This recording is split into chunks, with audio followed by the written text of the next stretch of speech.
Hello everyone, what is up? It is me, MTG. For today's video, we'll be taking a look at the 10 most expensive cards from Ultimate Masters as we get closer to Ultimate Masters release day. Ultimate Masters releases on Friday, December 7th. Today is currently Tuesday the 4th, so we only have a couple more days before we'll all be doing our release drafts for Ultimate Masters, possibly purchasing a booster box if you're going all in on those Ultimate Masters box toppers. But we're going to be taking a look at what cards you should be paying attention to during your draft so that you know you're not just going to be randomly passing money to the person next to you. And then we're also going to see how the reprints have affected some of these cards. So with that being said, we'll switch this from best selling to price high to low. And it should show us a case, a box, and then the most expensive card still being Liliana of the Veil. So if we come to MTG Goldfish, this is where we'll go for our prices. So Liliana of the Veil. If we take a look at the most recent printing, which would be Modern Masters 2017, that's what we'll compare it to. So Modern Masters 2017 still at about $80. Really not too much of a drop in terms of the price when you look at Liliana of the Veil after she got announced that she was being reprinted. It was probably around this time here where she was at this $85 mark. She's dropped down to about the $80 mark, and then you can see about $70 here market price for these Liliana of the Veils from Ultimate Masters. So a decent little drop there, nothing too crazy. She was at one point at around $100, a little over $100, so very nice to be seeing her reprinted, seeing the price go down a little bit. She sees a ton of different play throughout Modern and Legacy, as well as Cube, those sort of formats as well. So just a fantastic, fantastic card. Personally, I play her in Golgari mid-range as well as 8-rack, but of course 8-rack's not going to show up on the top decks here in Modern. But Golgari mid-range is a deck where I have cast Liliana of the Veil quite a bit. So after Liliana of the Veil, this takes us onto Karn Liberated, another card that I believe was over $100 at one point, if not getting very close to it, so Karn Liberated. Again, we'll compare to the most recent printing, which would have been Modern Masters 2015. Here you can see Karn did have a decent little dip here, going from about $90. Did Karn ever hit 100? And maybe he didn't. Up in here, did he? No, it was only about 95, but still pretty close to $100. And then you can see the price drop from down to about $74 here. Is what it's at now for the Modern Masters 2015 printing, again compared to $63. So it looks like what we're seeing on the more expensive cards is about $10 off of the price since it's a newer printing. So here $73.97 to $63.32. So about $10 off is what you're seeing in between the drop from Liliana into Ultimate Masters and the drop from Karn into Ultimate Masters. Again, it's important to keep note that these are right now pre-order prices. As people start opening boxes and we get more information on the print run and those sort of things, we'll find out more. We'll get to see more of what these prices are truly going to end up doing in the market, whether they'll stay like they are now or whether these will end up being similar to Noble Hierarch, for example, where the reprinting caused them to, end up actually increasing in price. Noble Hierarch's a very interesting example. Let me go ahead and just bring it up here. We take a look at the Conflux printing, or I guess Modern Masters would have been the best. Noble Hierarch. So from Modern Masters 2015, you can see here when it first came out originally was only about 30 some dollars during the printing, and then eventually that printing allowed more Noble Hierarchs to enter the system. A lot more decks started playing Noble Hierarchs because more people had access to them, so you were seeing better numbers because more people were able to play with these cards, which eventually led to the increase in price back to about $70 here for Noble Hierarch. And then of course when humans became humans, that's when you really saw the jump in Noble Hierarch, again up from about $55 here to about $80. So this is a nice little reprint here as well. I believe this one's in Ultimate Masters too, so it's possible that this will be another card that we'll get to talk about here later on. But you can see the drop from $80 down to $65 on these Modern Masters editions of Noble Hierarch. So next up we have Tarmogoyf. So Tarmogoyf right now at $59, which is very nice considering it used to be like a $150, $200 card. Most recent printing here would be this Modern Masters 2017 one. Again, you can see 64, 68, so really same price, about a $5 decrease in Tarmogoyf, nothing too crazy. Yeah, we've talked about it before. The reprintings of Tarmogoyf have finally kind of met up with where the demand on Tarmogoyf was. So Tarmogoyf has gone down pretty significantly from a card that was, if we come to Future Sight's, Future Sight is probably the best example since that was its original printing. I don't know if it'll go back all the way that far, but yeah, you can see here in between the days of Khans of Tarkir and Dragons of Tarkir, basically the whole Tarkir block, even up into Battle for Zendikar and those sort of sets. Tarmogoyf is like a $200 card, and so the fact that it's finally now down to about $60 is very nice to see. And then of course it'll lower a little bit more as more copies get opened here with this set. It's actually kind of interesting. I started playing around this Dragons of Tarkir point. That was my first ever Magic set. So when I first started playing, Tarmogoyf was like the big crazy chase card, right? It was a $200 card. I never expected to ever get a chance to play Tarmogoyfs, and now I'm personally casting them in black-green mid-range as well. So it's very nice being able to play with these more expensive cards. After seeing a nice little decline like this after it's been printed several times throughout this time period. So after Tarmogoyf, that'll take us on to Snapcaster Mage at $56.28. So Snapcaster Mage. And again, we'll compare the most recent printing, which would be the Modern Masters 2017 version. Alright, so here you can see for Snapcaster Mage, $60.93 for the Modern Masters version. Basically the same thing. Again, we're starting to see these cards not really have too much of a drop in terms of the different printings. So you can see at one point was around $75 and is now about $15 cheaper at around $60, $61 or so.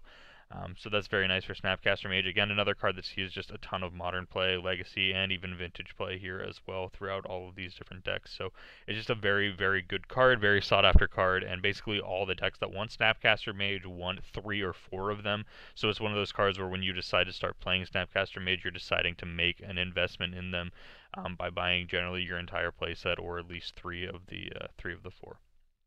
So after Snapcaster Mage, that'll take us on to Cavern of Souls. Cavern of Souls being $54. So Cavern of Souls.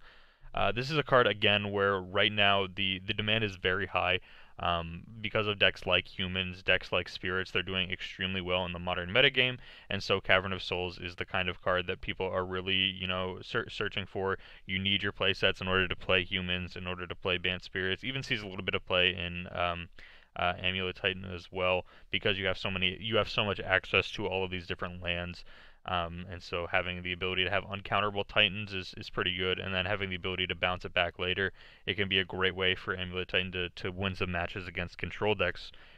Say you're about to play your Azusa or whatever, you name Human, Shaman, whatever Azusa is. I think Human Shaman's correct. But you play out your Azusa after Cavern of Souls, naming Human or Shaman, and then you go and bounce that later on with one of the bounce lands, like a Simic Growth Chamber, for example, and then you can replay Cavern of Souls. This time naming, I believe, Giant is what Primeval Titan is. Primeval Titan. I want to say it's Giant. It might be Beast. Okay, yeah, it's Giant. So you could go ahead and name Giant then when you bring down the Cavern of Souls later, so that you have an uncounterable Titan then, and you had the uncounterable Azusa earlier on, all from the same land. So it's very, very good in the Amulet Titan deck as well. But again, you can see, if we talk about the prices, you can see here towards Humans becoming a thing, Cavern of Souls jumped up to about the $87, $89 mark. It looks like max it hit here was about $90. And so now all the way back down to 63, and again, like we talked about here, 54. So again, about a $10 difference between those. So Cavern of Souls will probably continue to go down a little bit here as again more of these get opened up. Noble Hierarch we already briefly touched on, so I think I'm not really going to talk about it too much, but we already saw the numbers on it. So we had 1, 2, 3, 4, 5. Noble Hierarch would be 6. So number 7 here is Karakas. Karakas being $35. Karakas, again, was one of those cards that the reprint on it in Eternal Masters was very, very good for Karakas' price. You can see Karakas here was back to about the $65-ish mark, now coming back down to about the $50 mark. This is one of those cards where it's starting to starting to meet the demand. It was one of those cards before where it was just so expensive because the supply was extremely minimal in comparison to the demand. But now the Caracas has become a little bit easier to obtain. If we look at the Legends Caracas, for example, you can see Legends Caracas used to be, again, during this general time period where we saw Tarmogoyf being super expensive, Caracas was about a $150, $160 card, and so now having Caracas all the way down to $35 is kind of crazy. And again, what we're seeing with this is that the supply is now meeting the demand when in comparison to how it was in the past. The supply was just extremely low in comparison to the demand for Caracas, because it's the kind of card that you absolutely want in your legacy decks. Sometimes your vintage decks too, but mainly your legacy decks. You'll see Caracas in Death and Taxes, and then even sometimes like the land strategies, because you can just tutor for the Caracas to get rid of your opponent's Merit Lodge, get rid of your opponent's Thalia, whatever you need to get rid of. So Caracas again was number 8, I believe, was what we said. Maybe I said 7. Hold on. 1, 2, 3, 4, 5, 6, 7. So yeah, Caracas was 7. This takes us to the Ultimate Masters 3 booster draft pack, which again, kind of interesting to see that there are only a couple, chase cards that are more expensive than these booster draft packs that contain 3 packs in them. Again, these were said to only be sold in the big box stores like Walmart and those sort of locations. Also, notably, these here have $10 shipping, $13 shipping, so when you like add those together, that's closer to like $45 here for these. So the price being a little bit misleading when we look at the $34.99, but generally for singles, everything here has like shipping included, so that's not something we needed to worry about for the cards when we were talking about them. So onto the number 8 card. As soon as this page loads up, number 8, we're looking at Engineered Explosives. So let me just write down that we're on number 8, that way I don't have to forget about it again when I get lost in a train of thought of talking about cards. Engineered Explosives, most recent printing would have been, I believe, Modern Masters. Yeah, Modern Masters sounds correct. So Modern Masters Engineered Explosives was, again, before this reprinting, close to $100. Did hit $100 here back in August, but again was more towards the $90, $95 mark. And then you can see here all the way down to $56.49 now. Again, compared to the $34 we're seeing here, again that's kind of a decent little drop off. $56 to $34. That's a decrease of like $22, right? So that's one of the bigger drops that we've actually seen between printings here with these cards in Ultimate Masters. So that's kind of interesting to note when it comes to Engineered Explosives. But again, Engineered Explosives is one of those cards where you really only need 1 or 2 of them. You don't really need the full playset, which is something that helps keep cards like Tarmogoyf, Liliana of the Veil, Snapcaster Mage, the things that help keep those prices up is the fact that you really need 4 of them or 3 of them for the decks that you really want them in, while Engineered Explosives is much more of a 1, maybe 2 of. So now that the demand is going to start meeting with the supply again, we're going to see this decrease in Engineered Explosives, and it's pretty nice to see. So $34 here for Engineered Explosives as the number 8 card. Number 9, we're looking at Manavolt. Currently $31.78, so Manavolt. And Manavolt's gone a while without a printing, so I believe 5th edition would have been the most recent printing here. That looks accurate. Yeah, that would have been the most recent printing. So 5th edition here, $26.92 for Manavolt. Compared to $31. I think it's because of the artwork. This one, I think they'll generally end up being around the same, but artwork does sort of need to be taken into consideration here for these ones, I guess, because Manavolt, this is the first time it's being printed with this artwork instead of this artwork. That artwork was on basically everything else. The 2nd edition Unlimited, or I guess Alpha Beta, Unlimited, Revised, and 4th edition, as well as 5th edition. So the only different printings are the Masterpiece ones, and the Vintage Masters one, I believe, is where this artwork is coming from. Yeah, so this is the Magic Online Vintage Masters artwork that we're finally seeing in paper for the first time, and I think it's pretty nice artwork personally. So it kind of makes sense that that they end up being a little around the same price, maybe not super cheap, but this is one of those cards that again hasn't been printed in a while, but was printed several times before, so maybe the supply was already good enough for it. Again, this is the kind of card where you only really need one, so again, like Engineered Explosives, when people are picking up these cards, they're only picking up one of them. They're not picking up the full playset, which helps keep the price down pretty significantly for Manavolt. And then finally, this will take us on to the last card here, number 10. We have Temporal Manipulation, which is one that I'm very happy to talk about. So Temporal Manipulation. Last time Temporal Manipulation was printed, we're looking at Portal Second Age. So you can see around $80 here. Yeah, it was also printed as a Judge promo fairly recently. I want to say 2 years ago, possibly, which added a little bit more supply to the market. But in general, these are foils. They're hard to get. These were like the good, like the top tier Judge promos of that year. So these ones were fairly expensive, fairly hard to get, and so didn't really affect prices or anything like that too much. So if we go back to the Portal Second Age printing, again, this is one of those cards that did hit around $100 before. You can see this general time period was around $100 here, close to 90 and through here, and then again recently had a little bit of a spike where it got as low as $50, and then I think right in here is where people started really buying into older cards, and that's where you saw Temporal Manipulation's price increase again.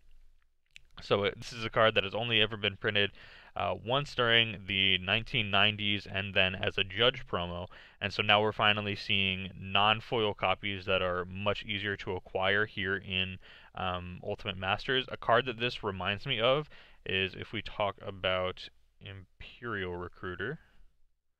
Imperial Recruiter from Portal 3 Kingdoms. Again, this was a card that was actually the price stayed pretty consistent for these. But you can see Imperial Recruiter was at one point, I'm gonna say the high point was in through here, where it was around $350 for Imperial Recruiter. It was only ever printed in Portal 3 Kingdoms, and so it was very hard to get.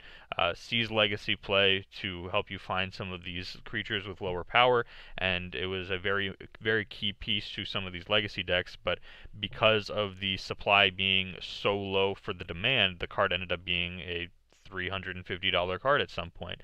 But then as we see, it got reprinted in Masters 25, and so now when we look at Masters 25 versions, you can get them for only $28 a piece. So that's a significant drop off compared to the $350. You can see it was at release around $75 and just has continued to drop ever since, back down to about $28, because now the supply has finally met the demand thanks to this printing in Masters 25, and I think that's pretty much what we're going to end up seeing with Temporal Manipulation. It was one of those cards where the price was so high solely due to low supply and a medium demand, and now Temporal Manipulation is getting reprinted again in higher quantities, and so we're going to see Temporal Manipulation definitely drop in price, similar to how Imperial Recruiter ended up dropping significantly as well. So again, that has been the top 10. We'll go through the rest of like this page and another page really quickly. So Bitter Blossom, Back to Basics, those are cards you'll want to look out for. Dark Depths, Emrakul, Celestial Colonnade, Ancient Tomb, Kozilek, and we'll go through one more page of the really expensive cards. Actually, I guess we'll go through everything that's more than the MSRP on a pack. That way you can see what you're making your money off of in terms of rares and mythics. So Demonic Tutor, Ulamog, Phyrexian Tower, Phyrexian Altar, Vengevine, Goryo's Vengeance, Through the Breach, Machias the Unhallowed, Life from the Loam, Gadok Teague, and then I believe that should start taking us to, or no, we have Leovold, Reanimate, and then that takes us to the Ultimate Masters booster pack. So all the cards that we covered in today's video are the cards that you're going to want to look out for because they're worth more than the booster pack of Ultimate Masters. Again, even if you're going to open up something like an Urborg or a Fulminator Mage or a Maelstrom Pulse, you're not going to be too upset. You still almost made your money back. And then when you consider some of the other uncommons in the set like Kitchen Finks and Eternal Witness, those cards are still several dollars a piece as well. So it's possible that you can make, pile together value that's more than your booster pack, even if your rare is, something just like Urborg, Fulminator Mage, Maelstrom Pulse, Containment Priest, something along those lines. So Hopefully you guys did enjoy this video. I'm kind of interested to know if you guys are going to be doing any Ultimate Masters drafts or box openings, anything along those lines. How many of them are you guys going to do? I've been talking to the people at my LGS, and a lot of them are kind of unexcited with the set almost, that they don't really think that they're going to be spending the money on the release drafts. I'm personally going to do at least one release draft. I generally try to do 2 of each Masters draft. So I'm going to try to do 2, but again, it'll be hard convincing the people at my LGS to actually do a second one. Because it's going to be hard enough just to convince them to do the first one. So if you guys think that the product is too expensive, you're not going to be, opening up any packs or any boxes, anything like that, be sure to let me know down low in the comment section. If you are going to, let me know how much you guys are opening. Are you going all in on this set and buying like a full case? Are you guys going all in on this set, just buying one box, hoping for a solid box topper? Be sure to let me know, even if you're just going to buy, a couple of packs. So with that being said, hopefully you guys did enjoy today's video. Little informative video here where we talked about the prices in Ultimate Masters and compared them to some of their previous prices, seeing how they were affected by the reprints and things like that. So hopefully you guys did enjoy this video. Go ahead and comment down below, all the stuff that I told you to comment before. Leave a like on the video if you guys did enjoy it. If you guys want to, click the link down low in the description. All of my social media stuff will be there too, so you guys can follow me on Twitter and all that other kind of stuff as well. Check out my sponsor, CardSphere, all this other sort of outro stuff, and I'll see you guys here next time for another Magic the Gathering video. Thank you all so much for watching today's video where we covered Ultimate Masters coming out this Friday and talking about some of the prices and some of the cards that you should be looking for in your Ultimate Masters packs. At the end of all of my videos, I love to give a huge shout out and thank you to my patrons over on the Patreon page. So huge shout out and thank you to Rodrigo, Jayathy Swarin, Daniel, Jeremy, Badwolf MTG, and Jason for supporting me on the Patreon page. Greatly, greatly appreciate their support. Hopefully you guys did enjoy the video, and I'll see you guys here next time.